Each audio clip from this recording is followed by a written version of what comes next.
Our whole universe was in a hot, dense state. Then nearly 14 billion years ago, expansion started. Wait, the Earth began to cool, the autotrophs began to drool, Neanderthals developed tools, we built a wall, we built the pyramids.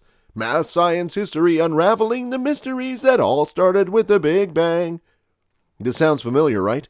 Welcome back to Cosmos Observer, where nothing goes unobserved in the universe. Well, we all know or assume it was the Big Bang that created the universe.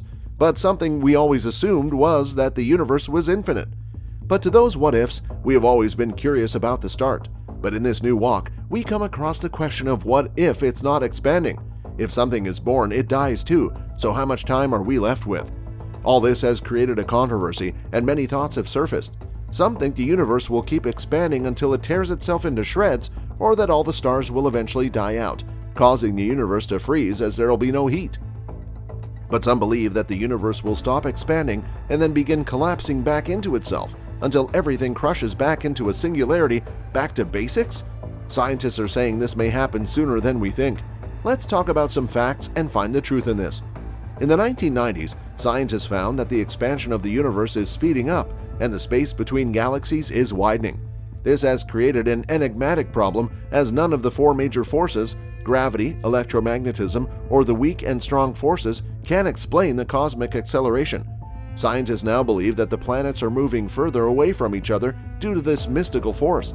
Many scientists believe that this force is ending soon, and when it stops, the universe will begin collapsing inwards, triggering the Big Crunch. This ending has shaken the realms of literature and arts. American poet T.S. Eliot reflected his thoughts about the end of the world and said that the universe might end by freezing over, as the heat and warmth will fade away, only leading to cold and death. The stars in the cosmos will burn up their fuel, with most of them leaving behind dense remnants known as white dwarfs and neutron stars. The most prominent stars will collapse into black holes, and even it will fade away, leaving nothing but a cold essence of the universe. According to physicist and mathematician Alexander Friedman's calculations, our universe's destiny is determined by its density, and it could either expand or contract rather than remain in a steady state. Like Eliot said, that the universe will freeze and create a constant, as it will create enough mass for the universe to collapse inwards, creating a black hole enough for the whole universe. This math caused many astronomers to theorize that the universe's life is a cycle and life is a circle. The end of one journey is the beginning of the next. So the universe was born into a singularity, and it will end in that.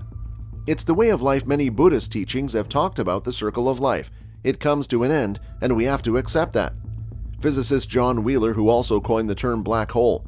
Wheeler admitted that his conclusion was based on the convenience that it was easy to picture, and gave path to the ideology that there must be something in the universe where something goes and never comes back. All this imagination and easy path gave birth to the black hole ideology. He was wrong. Well, not exactly, but before we speculate on why the universe would shrink and eventually collapse back in on itself, we must understand why it expanded and the Big Bang itself. It's theorized that since then, gravity and dark energy have engaged in a cosmic tug-of-war.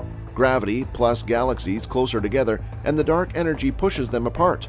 Whether the universe is expanding or contracting depends on which force dominates.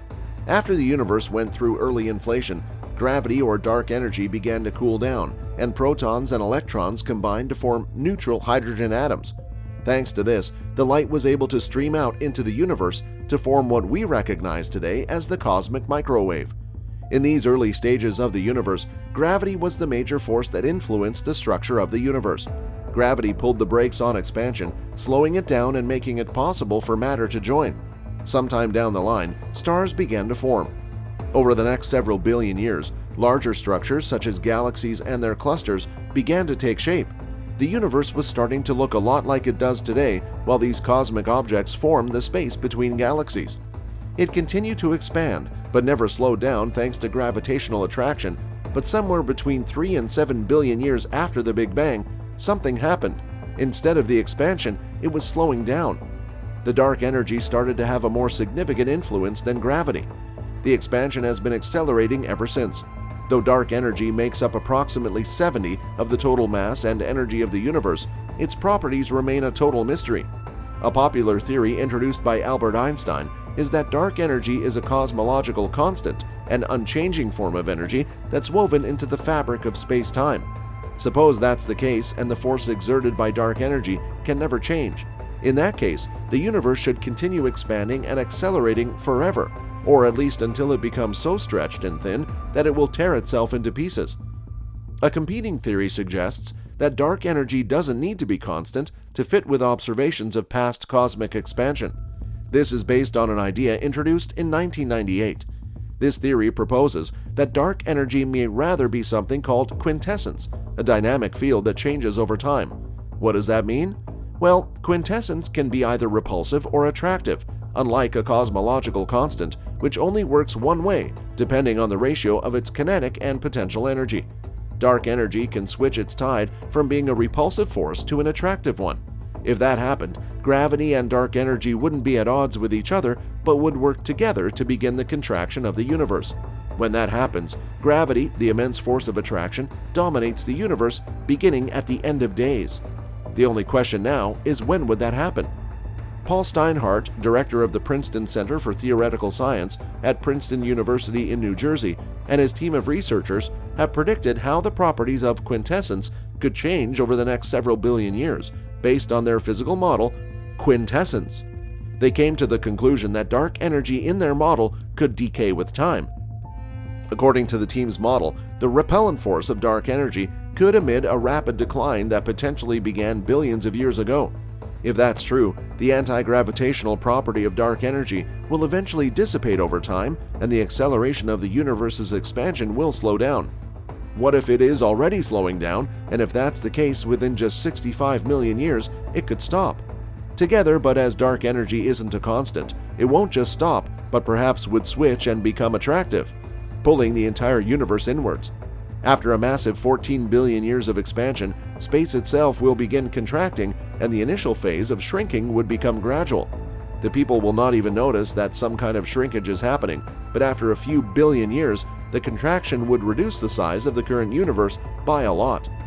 According to Steinhardt, the universe may keep on contracting until it collapses in on itself, causing the big crunch, or it may shrink just enough to return to the stage where the universe was ripe enough to cause the Big Bang. Immediately creating another Big Bang, aka the Big Bounce, this phoenix-like resurgence of the universe would prove that our universe may not be the first or only universe, but just the latest in an infinite series of universes that have expanded and contracted. Gary Henshaw, a professor of physics and astronomy at the University of British Columbia, believes that quintessence is a perfectly reasonable supposition for what dark energy is, but says it also depends on how testable this theory is. Unfortunately, as of now, there's no good way to test whether quintessence is real or whether the cosmic expansion has started to slow. Even Professor Steinhardt admits this, but he's hopeful of finding the answers in the team's future studies. So, we have no answer, but hopefully we will get one soon enough.